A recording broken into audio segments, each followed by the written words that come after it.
Welcome back to the Podium Performance Podcast, where we talk about human physical performance. I'm your host, Coach Tony. You can find this podcast on YouTube as well as on Apple and Spotify podcasts. In the last episode, I talked about the 6 primary physical traits that make up athleticism: strength, speed, stamina, range of motion and flexibility, size, and coordination. The next bunch of episodes will be diving into each of these in much more detail. For those watching on YouTube, remember to like, subscribe, and leave a comment. For those listening on Apple or Spotify podcasts, subscribe, please.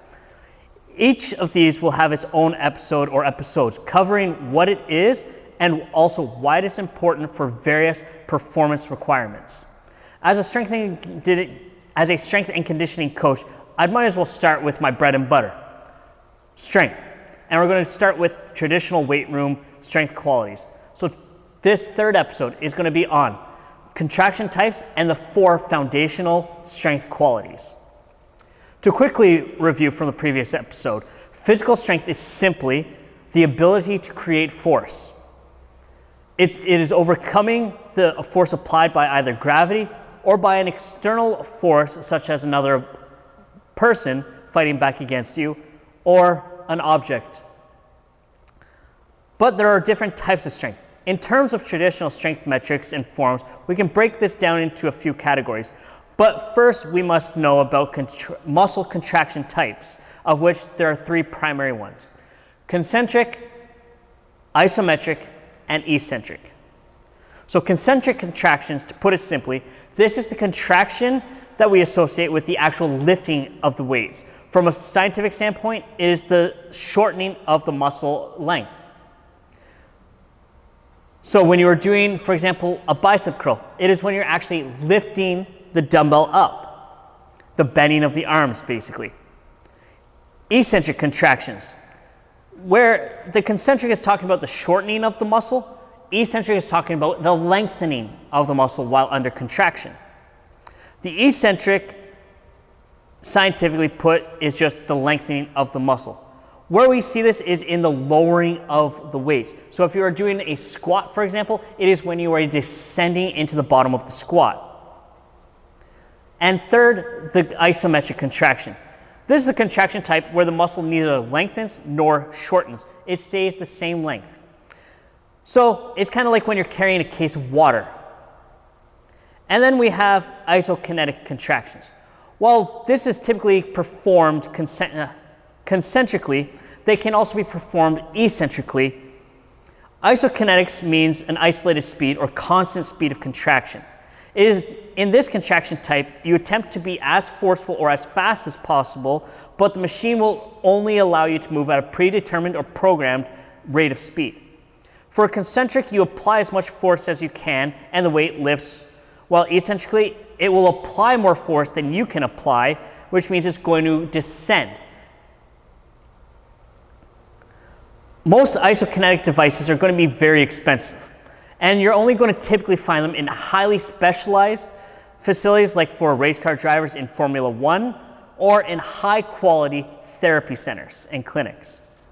So why is it important to cover contraction types when we are talking about strength in the weight room? Well, in the first 3 that I mentioned, the eccentric, concentric, and isometric examples, I gave you 3 examples to go along with them of a movement.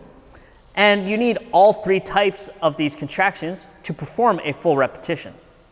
In the curl example, while yes, you have lifted the weight up, but in order to do another rep, you have to come to a complete stop, return the weight to the bottom under control, and then come to another complete stop, and return, and then repeat lifting the weight. The same goes for the squat. Well, in the case of carrying the case of water, it might seem different, but it's really the same. First, you have to lift the case of water up into position. Then you're isometrically holding it there while you carry it. And then eventually you have to sit it back down. If you were to have to carry multiple cases of water, you would have to repeat this for the number of cases. So with this covered, let's look at what strength is a bit more closely. Strength will be a factor of how quickly and to what magnitude your muscles actually contract. At the end of the day, our central nervous system will dictate this, so really strength comes from our brain. Now, the end point is going to be the muscles. Our muscles are made up of muscle fibers. A whole bunch of these muscle fibers join together to create what's called a motor unit. These motor units contract by having an electric signal come from the brain, travel down your nerves to the motor unit, which then causes a stimulation to contract the muscle. To keep things fairly simple here, we have two main types of motor units, high threshold and low threshold motor units, and these correspond to a magnitude and the fiber speed of the muscles. We have fast and slow twitch muscle fibers, and the names correspond to what the speed, strength, and fiber is. Fast twitch fibers contract much more forcefully and much faster, hence the name fast twitch. But they don't have the same high volume work capacity, and they will require more rest and fatigue much faster. So if you're lifting weights and near your maximum or failure or moving fast, these are the fibers that are going to work. Now, slow twitch fibers, on the other hand, have much more endurance and are relatively weak in terms of magnitude and force they output. But don't think that they are actually overall weak. They perform work for a long period of time, which is their strength. All right, I know some of this was not the most exciting, but it's still foundational information that we need when we are talking about the different aspects of physical strength and in the weight room. So now let's get into the 4 foundational strength qualities: relative strength, functional strength, hypertrophy, and endurance. A very simple way to distinguish these is that relative strength is compared to body weight, hypertrophy is muscle building, functional is a bit of a hybrid of these two, while endurance is, as the name states, strength endurance. While I mentioned seemingly random examples of reps and rest in the upcoming sections, a full episode of this continuum will be coming down the road to further explain in much more detail why we use certain number of reps and certain amounts of rest to train different strength qualities. And as well, because this is a podcast about human performance, I will also be including sporting examples with each of these strength qualities. Let's dive into these more. As I stated previously, relative strength is how strong you are in comparison to your body weight. Where we typically see examples of this are in the exercises of push-ups, dips, and the pull-up and chin-up variations. Lots of calisthenics revolve around relative strength and require a person to be able to lift on these exercises more than their body weight, and in some cases, doing so for many repetitions. Typically, when we are talking about relative strength training, we are looking at training with lower repetitions, usually 5 and under, with more rest. So maximal strength training would fall under this, as with the sports of powerlifting and weightlifting. These two sports would be the extreme examples we associate with it. Now, the reason why max strength falls under the strength quality of relative strength is because you are trying to become as strong as possible, which will then make you stronger in comparison to your body weight. If you become stronger at anything and your body weight stays the same or even decreases, your relative strength goes up. For a novice trainee, nearly everything you do across all rep ranges will impact and improve your relative strength.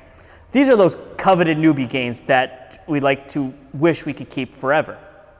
One of the reasons that in more experienced trainees we train with lower reps here is because lower reps will not add as much muscle mass to the trainee while still recruiting those fast twitch muscle fibers to develop strength.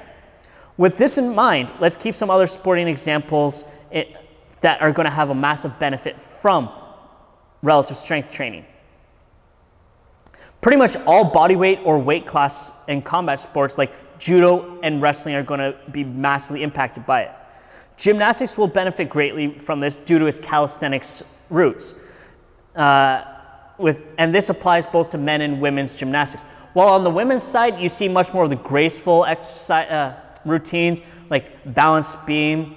You still have stuff like vault, which is going to be benefiting from max strength because you're able to propel yourself in the air while moving at high speeds. On the men's side, there's more of a strength quality to a lot of the exercise routines, like the rings or pommel horse. The men require a lot of upper body strength in their shoulders and back to perform on these at the highest. So how can we make it so that it's a little bit easier? Make you stronger without your actual body weight going up. Now let's talk about hypertrophy before we circle back to functional strength. The reason I'm doing this is because of the functional strength quality being a hybrid of relative strength and hypertrophy. So having already discussed hypertrophy is going to make life easier when we get there. In scientific literature, hypertrophy is about the increase in size of a tissue. When we talk about it in the world of strength training, we are primarily discussing the increase in muscle fiber size as well as connective tissue like tendons and ligaments. The extreme examples of hypertrophy strength training is the world of bodybuilding, especially men's and women's open bodybuilding categories, where it's essentially a battle of the mass monsters. Thankfully, from an aesthetic and beauty standpoint, there are other categories for men and women that are less extreme, such as bikini and men's fitness. Men's physique. With these points now in mind, hypertrophy training is about building muscle, and one of the best side effects of this is you actually have a fat burning effect because of the amount of energy utilized when training in this way. You produce a lot of lactate, which is then going to be very inefficient in terms of energy usage, and from there you're going to have to use more energy, more calories are expended. One of the other great side effects that comes from this is you look better naked and in clothes. When somebody says they do 3 sets of 10 reps of an exercise, they're essentially telling you that they're training hypertrophy. Training this strength quality really is a moderate middle of the road in terms of reps and rest. Some sporting examples that specifically require focused training on this strength quality include American football, especially the linemen, shot put, entertainment-style wrestling, and strongman competitors. Now, what do these 4 specific examples have in common? The larger the body, the harder it is to move while having more mass to move another object. Just think of firing a cannon. You can't fire a cannon from a canoe, as a mentor of mine, Charles Poliquin, would say. And I like to call world shot put record holder and Olympic record holder and basically winner of everything shot put related, Ryan Krauser, the human howitzer, with how far he launches the shot. He's basically a human cannon. While you might not think that hypertrophy training is going to be so important for something like shot put because the relative strength component that's required for it, just being incredibly strong, having more mass behind the athlete will help them propel the shot further. That is why hypertrophy will be important for them. Now, as I mentioned before, functional strength, the aforementioned hybrid strength quality. The reason I call it a hybrid is that it involves training relative strength and hypertrophy somewhat concurrently.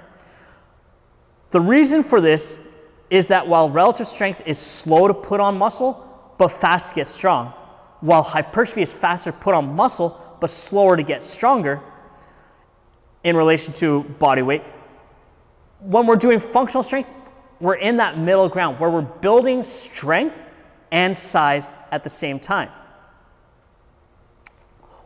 The thing that a lot of people think of when they think functional training is a lot of the gimmicky training stuff we see online. This stuff is circus training, more and entertaining a client without any added real benefit. When we're talking about functional strength training, we're talking about training to get both stronger and bigger at the same time. While I previously had said weight class sports benefit from regular strength work, they will also massively benefit from functional strength. Because if you're looking to move up in a weight class, you want to be able to bring strength with you along with the added size. You don't just want to get bigger without bringing some strength with you. Otherwise, you're bringing yourself into a higher weight class at a disadvantage. Also, when we take a look at weight class sports, functional strength training can help to maintain being in the same weight class without actually losing any downsides. The reason I say this is, let's take a look at some of the MMA fighters throughout their career. They might be a featherweight, for example, under 145-pound weight class. In the start of their career, they kind of look a little softer, whereas later in their career, they look like they've added size. The reason for this is they've lost more fat when they cut down for that weight class and added more muscle, allowing them to stay in that weight class, but they're actually bigger in a way. This is because of that cutting the fat. Other domains this style of training is going to massively benefit is military and law enforcement, as the added size is going to help in any physical confrontation, whether that's apprehending a suspect or a criminal, or it's a life and death fight in the field. If you're able to outpower your enemy in hand-to-hand combat, you have an upper hand over them. And having extra size behind you can help in those hand-to-hand combat situations. Our final strength quality is endurance, and as the name tells you, it is about strength endurance. So this in theory would be the opposite of relative strength, but for some exercise like the calisthenics, it would be good for improving work capacity on those exercises. So an exercise like a push-up and chin-up will benefit greatly from improved endurance once you're able to do several. The reason for this is that sometimes getting stronger doesn't always improve the work capacity you have, especially when the weight is heavier to begin with. Now keep in mind, some performance domains will actually benefit from having a greater specific strength endurance, such as rowing and most other water-based sports like swimming, kayaking, and canoeing. Also, those who need to perform for longer periods of sustained effort are going to benefit greatly. While we don't traditionally associate strength or hypertrophy gains with strength endurance, there are muscle groups and exercises that benefit from very high rep efforts, such as training the quadriceps, calves, and forearms. These muscle groups take a lot of volume for them to grow, and in some cases, like with the calves, it takes quite a lot of high weight volume for them to actually get much stronger, because they're under so much load for so long for the duration of the day to begin with. One mistake typically seen among young, unknowing female trainees is while they mostly want to get toned, which is just layman's term for leaner, they stick to only training in the strength endurance quality. And the results suffer because they never really get the muscles working hard enough to promote fat loss.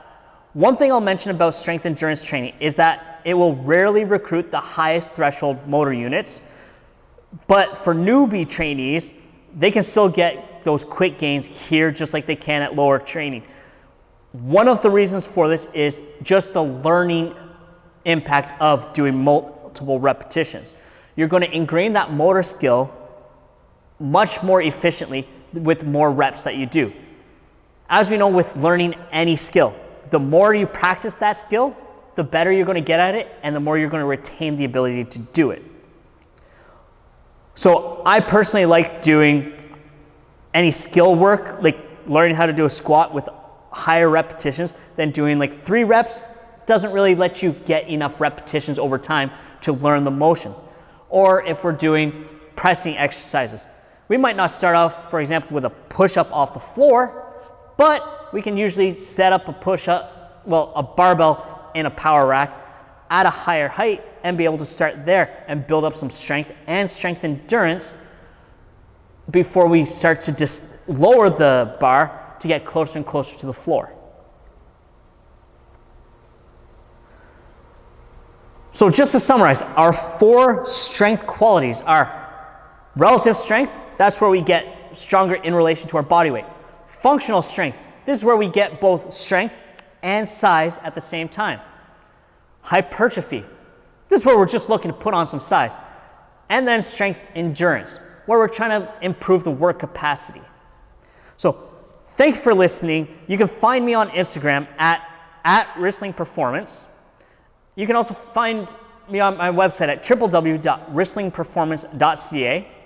And so remember to subscribe, and thank you for listening to the Podium Performance Podcast.